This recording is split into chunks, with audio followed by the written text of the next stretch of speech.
Terima kasih kalau saya mendapat kesempatan untuk memberikan satu kesaksian tentang betapa baiknya Tuhan pada hidup saya.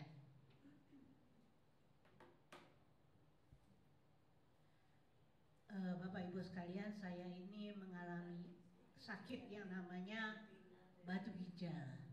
Jadi di dalam ginjal saya itu mengidap batu yang enggak sedikit. Sejak tahun 1998, jadi 27 tahun yang lalu, saya divonis oleh dokter bahwa kedua ginjal saya, kiri dan kanan, itu dipenuhi dengan batu 70%. Lalu dokter mengatakan saya tidak boleh dioperasi atau ditembak batunya karena kemungkinan ginjal itu akan rusak. Jadi solusinya adalah hanya diobati, lalu dijaga supaya tidak gagal ginjal. Dan itu terus berlangsung bertahun-tahun. Pada saat saya mendengar itu saya agak gak ngerti ya, kok ada batu bagaimana. Dan saya masih gak berpikir apa-apa. Tapi satu saat ketika batu itu mau keluar dari ginjal ke saluran kencing, saya mengalami sakit yang teramat sakit. Sampai saya harus mengalami yang namanya kencing darah 1 bulan, disertai dengan pasir. Dan itu sakitnya setengah mati sampai saya sering pingsan. Lagi ngomong sama orang bisa pingsan. Lagi ngajar bisa pingsan. Dimanapun kalau itu sakit saya bisa pingsan. Nah, inilah kondisi ginjal saya, kiri dan kanan 70% berbatu. Ya. Dan kalau kita lihat, kenapa saya bisa mengeluarkan kencing darah itu karena batunya tajam. Ya, inilah batu pertama yang keluar di tahun 2000. Jadi nggak langsung keluar ya. Tahun 2000 itu keluar.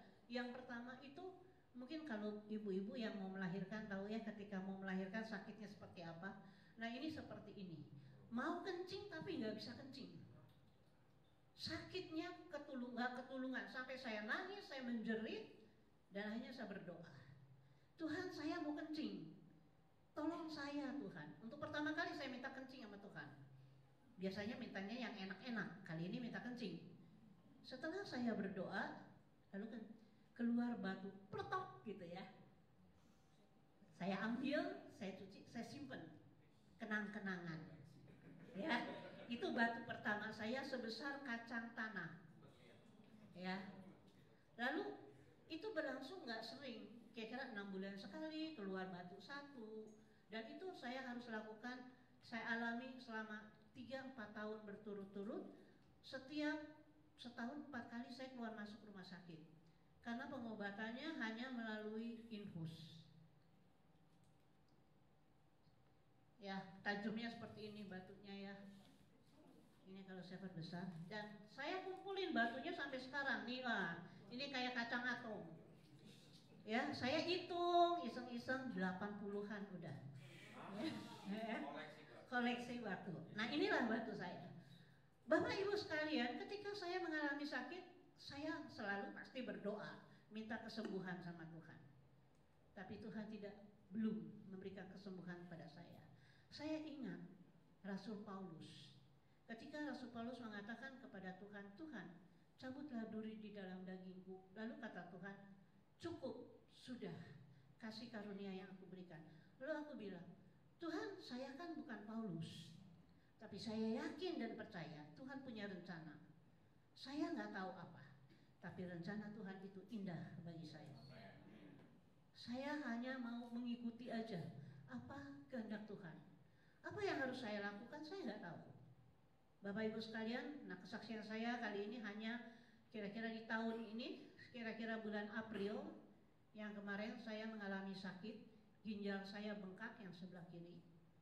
Sakit setengah mati, akhirnya dokter memutuskan untuk saya dipasang stent, selang di saluran kencing. Pada saat itu pertama kali saya kaget, saya takut, benar-benar takut, nggak kepikir seperti apa sih mesti dipasang dan kenapa harus dipasang. Ya saya ngobrol sama Pak Kurniawan, lalu Pak Kurniawan menenangkan saya. Akhirnya terjadilah tindakan di bulan Mei, tindakan yang pertama saya dipasang stent. Pada saat itu saya masuk ruang operasi dengan takut, dengan rasa takut. Bapak Ibu yang pernah operasi tahu ya, ruang operasi dingin banget ya. Itu saya sampai gelutuk-gelutuk gitu, menggigil. Saya bilang, akhirnya saya berkata, Tuhan, peluk saya Tuhan, saya kedinginan, berikan saya kehangatan. Saya nggak bisa ngomong apa-apa, rasa takut itu membuat saya semakin tambah dingin. Setelah saya berdoa itu, saya merasakan kehangatan. Saya merasakan kehangatan dan operasi terjadi, selesai. Saya pikir sudah selesai, tenang. Kata dokter 3 bulan, usia selangnya hanya 3 bulan, harus dikeluarkan. Wah enak ya, setelah dikeluarkan saya bebas. Ternyata kata dokter harus pasang lagi. Jadi 3 bulan sekali saya harus bongkar pasang. Nah waktu kemarin dikatakan harus pasang selang lagi, saya jujur saya marah pada diri saya sendiri. Saya katakan, kenapa saya harus alami seperti ini? Sakit saya belum hilang, saya harus melakukan operasi lagi, tindakan itu. Jujur nggak enak, karena setelah itu rasa mual, sakit perut ya. Ditambah setelah dipasang stent itu saya harus alami terapi yang namanya ESWL. Jadi gelombang kejut, saya harus ditembak dengan kejutan itu sebanyak 2000 kali. Jadi 1 jam saya harus celentang. Dan setelah itu keesokan harinya 1 hari penuh saya harus muntah-muntah nggak tahan. Itu saya udah rasakan, saya marah sama diri saya. Saya nggak marah sama Tuhan, saya marah sama diri saya. Saya bilang, kenapa saya seperti ini? Lalu jujur saya merasakan, Tuhan akhiri hidup saya. Saya udah nggak mau. Tapi akhirnya Tuhan mengatakan kekuatan pencobaan yang Tuhan berikan itu tidak melebihi batas kemampuan saya. Saya bilang, ya udah Tuhan, saya akan ikuti. Nah, Senin kemarin saya masuk rumah sakit untuk dilakukan tindakan. Rencana tindakan itu jam 5 sore. Jadi saya masuk rumah sakit jam 9, masuk kamar, jam 11 sudah mulai puasa. Jam 4:30 saya dibawa ke ruang tunggu operasi. Sudah berbaju pakaian operasi, siap dioperasi. Itu jam 4:30 saya udah masuk. Jam 5 harus tindakan, ternyata sampai 5:30 saya belum dimasukkan ke dalam ruang operasi. Saya tanya sama susternya, Sus, kok udah 5:30 belum? Dokternya masih praktek katanya. Tunggu, sabar. Saya ingat khotbahnya Pak Pur di ruang tunggu. Ini saya mau ngapain? Handphone nggak ada buat main. Kalau ada handphone saya bisa main. Mau jalan nggak mungkin, saya udah pakai pakaian operasi. Celentang, bengong gitu. Akhirnya tanpa saya sadar saya nyanyi. Saya bersenandung dari suara kecil bisik-bisik sampai kenceng. Sampai susternya ngedenger senandung saya. Setelah nyanyi, saya capek, saya berdoa. Setelah berdoa, saya tidur. Jam 6:06, belum juga. Saya tanya, Sus, kok belum juga? Masih praktek katanya, tunggu. Stres, benar-benar stres, saya stres. Apalagi yang harus saya lakukan?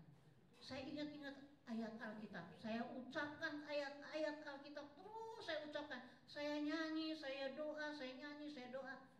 Perut mulai bunyi, kruyuk-kruyuk lapar. Aduh, stres, lemes, capek, lapar. Belum juga dioperasi. Jam 7, saya tanya lagi, Sus, kok belum juga? Kata susternya, dokternya udah selesai praktek, tapi dokter anestesinya yang buat bius belum datang. Bisa dibayangkan, kejebak macet katanya. Saya marah sama susternya, suster kenapa belum datang? Tindakan saya itu kan jam 5, harusnya dokternya sudah ada. Kenapa ini jam 7 belum datang? Maaf Bu, maaf, cuma bisa bilang maaf. Akhirnya saya gak bisa berbuat apa-apa lagi. Saya nyanyi lagi, saya berdoa, dan saya minta 3 permintaan sama Tuhan saat itu. 1, Tuhan, di ruang operasi itu dingin. berikan saya kehangatan kalau saya masuk situ. Karena kondisi saya sudah capek. Kedua, Tuhan, saya lapar. Tolong kuatkan saya, supaya kalau saya dioperasi saya nggak pingsan. Padahal dibius ya, saya juga nggak tahu gitu, nggak sadar. Ketiga, saya bilang, Tuhan, saya ngantuk. Tolong kalau nanti setelah dibius sadar, jangan sampai besok pagi, karena kalau langsungnya takutnya bablas tidur sampai besok pagi. Saya pikir, tolong bangunkan saya segera supaya saya bisa masuk ke ruang rawat inap. 3 permintaan saya. Saya nyanyi jam 8 kurang seperempat. Susternya bilang, yuk masuk kamar operasi. Dokternya udah datang? Belum. Saya mikir lagi, nunggu lagi di ruang operasi. Ya udah, nggak bisa ngelawan, saya masuk ke situ. Saya masuk sambil saya bernyanyi lagu Haleluya 12 kali itu. Haleluya, haleluya, haleluya. Saya nyanyi sampai ditaruh di ruang diletakkan di meja operasi. Saya masih terus nyanyi. Apa yang terjadi, saudara-saudara? Saya mendengar suara yang menyanyi lagu God is so good. Kaget saya, itu suaranya halus sekali. Saya pikir ini kok di ruang operasi ada kaset ya, lagunya God is so good gitu. Apa suster yang nyanyi? Saya lihat susternya nggak lagi ngobrol, kaset nggak ada. Itu suara jelas sekali, God is so good, God is so good.